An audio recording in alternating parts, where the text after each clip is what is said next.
अरेर थाना के अंतर्गत इनका जो गांव है बिलाट, वहाँ से रोशन यादव नाम के एक लड़के की कस्टोडियल डेथ हुई है।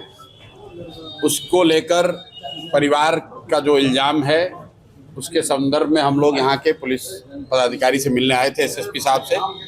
इस पूरे घटना के दो पहलू हैं। पहला पहलू ये है कि परिवार का इल्ज़ाम है कि उस बच्चे को 27 मई को अरेस्ट किया गया। अरेर के बजाय रहिका पुलिस थाना ने उसको अरेस्ट किया 3 बजे। इनको कोई कागज पे कोई सूचना नहीं दी गई, इनको बताया नहीं गया। 3 दिन के बाद इनको पता चला कि इनका बच्चा रहिका के थाने में बंद है। जब ये लोग रहिका थाना में लोगों से अपने बच्चे से मिले तो उसने बताया कि उसके साथ बहुत मारपीट की गई है, उसको उसके बॉडी पे इस्तेमाल किया गया है, उसको टॉर्चर किया गया है, ऐसा परिवार का दावा। माइक मुंह में घुसे हुए 31 तारीख को इनके मुताबिक सुबह में पुलिस ने उसको छोड़ दिया, लेकिन फिर आधे घंटे में उसको अरेस्ट कर लिया आर्म्स एक्ट में। पुलिस का वर्जन यह है कि कहीं गोली चली थी, उस आर्म्स एक्ट में उस बच्चे को अरेस्ट किया गया है। बाद में भी करीब 2 महीने 9-10 दिन के बाद उसकी कस्टोडियल डेथ हुई है, कारा में यहाँ उसकी डेथ हुई है। तो एसएसपी साहब ने 2 बातें कही। पहली बात कि जो डेथ हुई है बच्चे की, वो एनएचआरसी के गाइडलाइन के हिसाब से उसकी जांच डीएम के मातहत उसकी होनी है। एनएचआरसी को भी उसकी रिपोर्ट जाएगी। पोस्टमार्टम रिपोर्ट बच्चे की 2-3 दिन में आ जानी चाहिए। पुलिस का या प्रशासन का कारा के लोगों का कहना है कि उसने आत्महत्या की है, इनका ऐसा कहना है कि उसकी मारपीट की वजह से उसकी हत्या हुई है। तो वो एक जांच है जो कि जिला प्रशासन को करना है। एनएचआरसी उसमें इन्वॉल्व है। पोस्टमार्टम रिपोर्ट आएगा तो पता चलेगा कि उसने आत्महत्या की है या मारपीट की वजह से उसकी जान गई है।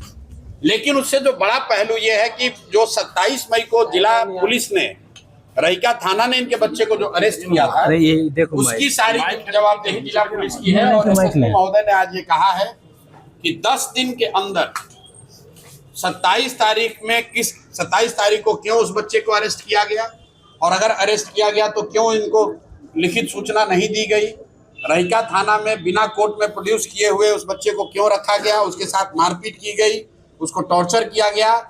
इन सारी बातों को जांच करके 10 दिन के अंदर इस पर सख्त से सख्त कार्रवाई होगी।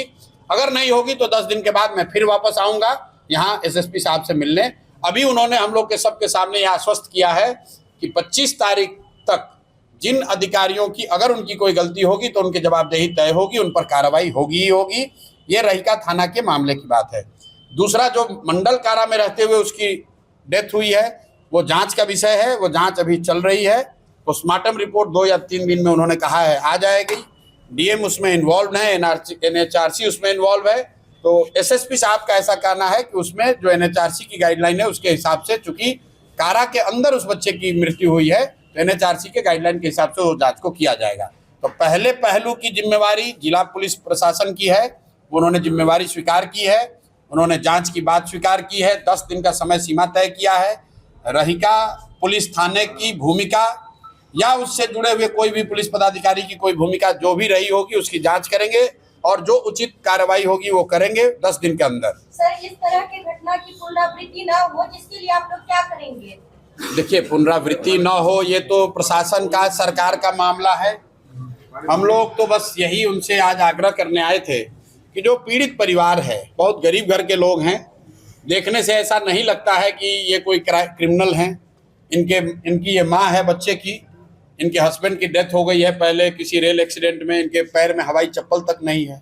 2 इनकी बच्चियां हैं, एक ने आग दिया है और एक बड़ी बहन है।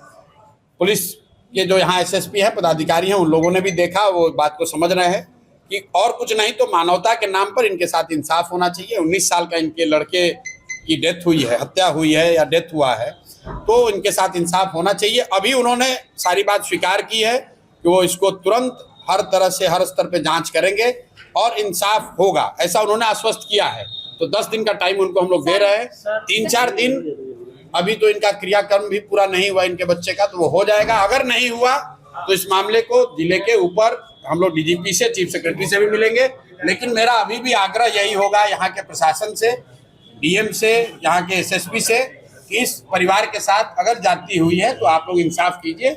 ये कोई ऐसा मामला नहीं दिखता है जिसमें प्रशासन का कोई वेस्टेड इंटरेस्ट होना चाहिए, लेकिन फिर भी इनके साथ अगर कोई नाइंसाफी हुई है तो इनके साथ वो इंसाफ होना एक चाहिए। सवाल है मेरा कि सीतामढ़ी में 2 महीना पहले अल्पसंख्यक समुदाय के 2 लड़कों की मॉब लिंचिंग में मौत हो गई। भाई आज तो अभी हम लोग आए हैं, देखिए घटनाएं तो रोज होती हैं, पूरे राज्य में हो रही हैं, हर घटना में हम लोग नहीं जा सकते हैं, लेकिन ये मामला प्रथम दृष्टया लगता है कि प्रशासन से या व्यवस्था से इनके खिलाफ नाइंसाफी हो गई है, इसलिए आज 15 अगस्त है फिर भी आए हैं। और फिर मैं आपके माध्यम से प्रशासन से भी अनुरोध करूंगा कि इम्पार्शियल होकर अगर इस परिवार के साथ नाइंसाफी हो गई है तो इनकी मदद कीजिए, इनके साथ इनको इंसाफ दीजिए।